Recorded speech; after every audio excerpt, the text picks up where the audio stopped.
Today on Williams Adventures, I um been planning on messing with my wife in game, and I've been plotting out this idea. So what I went ahead and did is I did a whole bunch of research, and since it sounds cool, I take and printed off this. If you know what this is. If you don't, it is it is a what's called a soul coin, and it's used in the infernal planes in D&D. So the description of it is 5 inches diameter, 1 inch thick, and weighs a third of a pound. So I'm not going to have the weight, but let me turn the camera around and show you what I did. As you can see right there, it's supposed to be like rivets, but I'm not that good.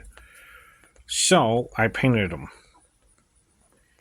And I only did one side so this can set flat. But Infernal or Soul Coin, I think I did pretty damn good. What do you guys think? Because this is the actual size of it.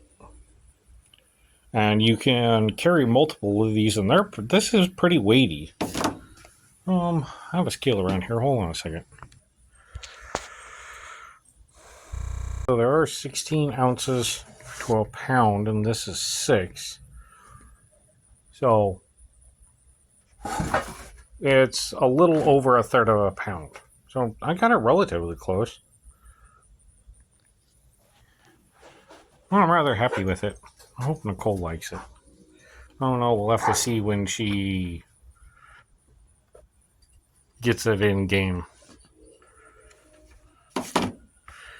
Alright. Well, thank you for joining me today on Williams Adventures, and let's go on an adventure and create something new.